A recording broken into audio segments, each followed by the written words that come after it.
Assalamualaikum warahmatullahi wabarakatuh. Ako si Legendary at ngayong araw, bibigyang diin natin kung sino ba si Jesus, kalugdan nawa siya ni Allah, at kung ano ang sinasabi ng Biblia. Napakaganda ng aral na makukuha natin dito. Kaya't samahan ninyo ako sa masusing pagtalakay sa vlog na ito. Jesus ay isang personalidad na minamahal at iginagalang ng bilyon-bilyong tao sa buong mundo. Gayunpaman mayroong sobrang kalituhan na pumapaligid sa katayuan nitong napakalaking personalidad. Parehong mataas ang pagkilala ng mga Muslim at Kristiyano kay Jesus, ngunit ang kanilang pananaw sa kanya ay magkaibang-magkaiba.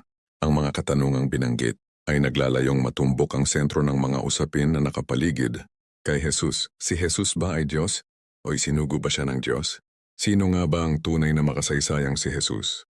Ang ilan sa hindi malinaw na mga talata ng Biblia ay maaring gamitin ng hindi wasto upang ipakita na si Jesus daw ay banal sa ilang paraan. Ngunit kung titingnan natin ang malilinaw at mga direktang talata ng Biblia, paulit-ulit nating makikita na si Jesus ay tinutukoy bilang isang di pangkaraniwang tao at hindi nahihigit pa dito.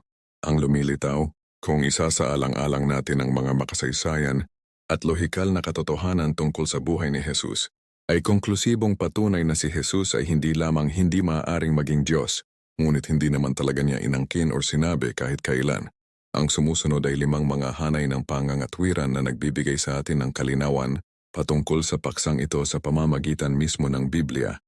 At sa gayoy, nagpapahintulot sa atin na tuklasin ang katotohanan tungkol kay Jesus. Kailan may hindi tinawag ni Jesus ang sarili na Diyos? Ang Biblia, sa kabila ng pagkakabago-bago at pagkakahalo-halo sa paglipas ng panahon, ay naglalaman ng maraming mga talata kung saan tinutukoy ni Jesus ang Diyos na hiwalay sa kanyang sarili at iba sa kanya. Narito ang ilan sa mga ito. Nang tawagin ng isang lalaki si Jesus bilang mabuting guro, sumagot siya, "Bakit mo sinasabing mabuti ako? Ang Diyos lang ang mabuti, wala nang iba." Ay Marcos 10 verse 18. Sa isa pang pagkakataon sinabi niya, "Wala akong magagawa kung sa sarili ko lang. Humahatol nga ako, ngunit ang aking paghatol ay ayon lamang sa sinasabi ng aking Ama. Kaya makatarungan ang hatol ko dahil hindi ang sarili kong kalooban ang aking sinusunod, kundi ang kalooban ng nagsugo sa akin." 1:5 verse 30.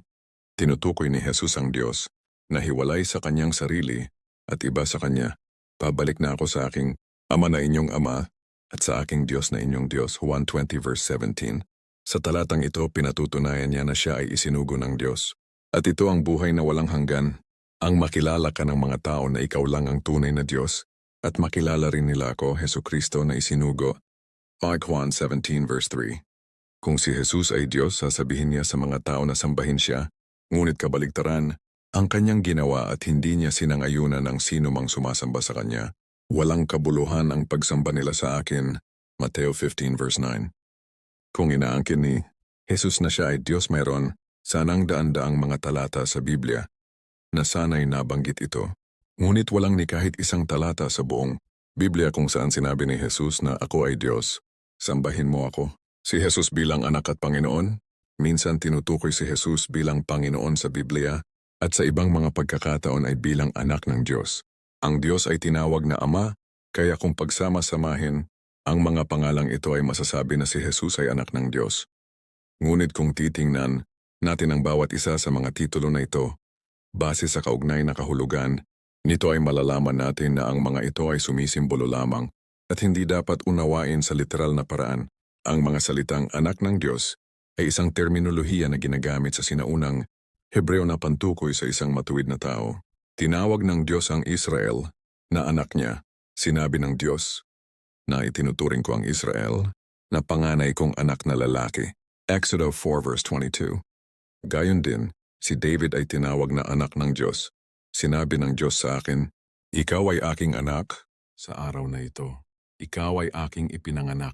Awit 2 verses 7. Sa katunayan ng sinumang matuwid, ay tinutukoy bilang anak ng Diyos. Ang mga taong pinapatnubayan ng Espiritu ng Diyos ay mga anak ng Diyos. Roma 8 verse 14.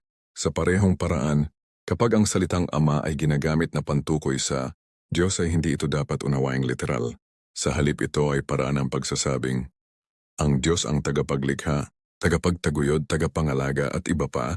Maraming mga talata upang ating maunawaan ang simbolikong pakahulugan ng salitang Ama Halimbawa, iisa ang Diyos natin at siya ang Ama nating lahat. Mga taga-Efeso 4 verse 6. Minsan tinawag ng mga disipulo si Jesus na Panginoon. Ang Panginoon ay isang terminolohiya na ginagamit para sa Diyos at para din sa mga taong pinapahalagahan. Maraming mga halimbawa na ang salitang Panginoon ay ginagamit para sa mga tao sa Biblia at sila'y nagsilapit sa katiwala ng bahay ni Jose at kinausap nila sa pintuan ng bahay. At sinabi nila, "O Panginoon ko, tunay na kami ay bumaba ng una na bumili ng pagkain." Genesis 43 verse 19 to 20. Gayon din sa ibang mga bahagi ng Biblia, tinawag din ng mga disipulo si Jesus na lingkod ng Diyos. Ang Diyos ng ating mga magulang ay niluwalhati ang kaniyang lingkod na si Jesus. Mga Gawa 3 verse 13.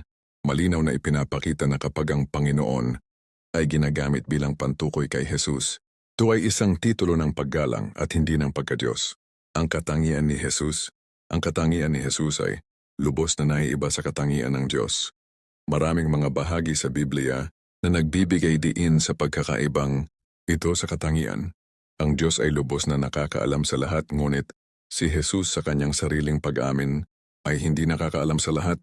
Makikita ito sa sumusunod na talata ng sinabi ni Jesus na ngunit tungkol sa araw at oras na yaon walang makakaalam, kahit ang mga anghel sa langit, kahit ang anak, tanging ang Ama lamang. Mateo 24 verse 36. Walang pangangailangan ng Diyos at hindi niya kailangan ng pagtulog, pagkain o tubig. Ngunit si Jesus ay kumain, uminom, natulog at nangailangan sa Diyos. Isinugo ako ng buhay na Ama at ako'y nabubuhay dahil sa Kanya. 1:6 verse 57. Isa pang tanda ng pangangailangan ni Jesus sa Diyos ay nang siya ay nanalangin sa Diyos at lumakad siya, Jesus, sa dako paroon at siya'y nagpatira pa at nanalangin. Mateo 26 verse 39. Ipinapakita dito na si Jesus mismo ay humingi ng tulong sa Diyos. Ang Diyos, bilang isa na sumasagot ng mga panalangin, ay hindi kailangang manalangin sa sinuman. Gayon din sinabi ni Jesus, "Pupunta ako sa Ama, sapagkat ang Ama ay higit na dakila kaysa akin." Juan 14 verse 28. Malinaw sa Biblia na ang Diyos ay hindi nakikita at hindi isang tao. Hindi mo maaaring makita ang aking mukha, sapagkat hindi ako maaaring makita ng tao at siya'y mabubuhay. Exodus 33 verse 20. Ang Diyos ay hindi tao, bilang 23 verse 19. Si Jesus sa kabilang banda ay isang tao na nakita ng libu-libong mga tao, kaya hindi siya maaaring maging Diyos. Bukod dito, nilinaw ng Biblia na ang Diyos ay labis na dakila upang mapaloob sa kanyang nilikha. Subalit, paanong posibleng manirahan sa lupa ang Diyos kasama ang mga tao?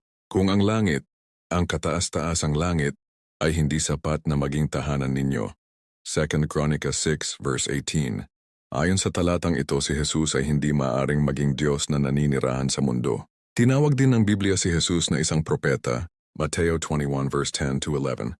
Kaya paanong mangyayari na si Jesus ay Diyos at kaalinsabay ay propeta ng Diyos? Hindi yan magiging makabuluhan. Bilang karagdagan dito, ipinapaalam ng Biblia sa atin na ang Diyos ay hindi nagbabago. Sapagkat ako, ang Panginoon ay hindi nagbabago. Malachias 3 verse 6. Subalit si Jesus ay dumaan sa maraming mga pagbabago sa kanyang buhay tulad ng edad, taas, timbang at iba pa. Ang mga ito ay ilan lamang sa mga patunay na matatagpuan sa loob ng Biblia na nagbibigay linaw na ang katangian ni Jesus ay naiiba sa Diyos. Ang ilan sa mga tao ay maaaring mag-angkin na si Jesus ay may kalikasan ng pagiging tao at pagiging Diyos. Ito ay isang pagpapahayag na kailanmay hindi ginawa ni Jesus at malinaw na nasa pagsalungat sa Biblia na nagpapanatili na ang Diyos ay may mga natatanging kanyang katangian. Kung nagustuhan niyo ang aking video, huwag kalimutang i-share, mag-like at mag-subscribe para sa marami pang mga ibabahagi kong katuruan at paglilinaw tungkol sa katauhan ni Jesus. Sumaka niya nawa ang kapayapaan. Muli ako si Legendary at nagsasabing kapayapaan sa inyong lahat at sa kapatirang Muslim. Assalamualaikum warahmatullahi wabarakatuh.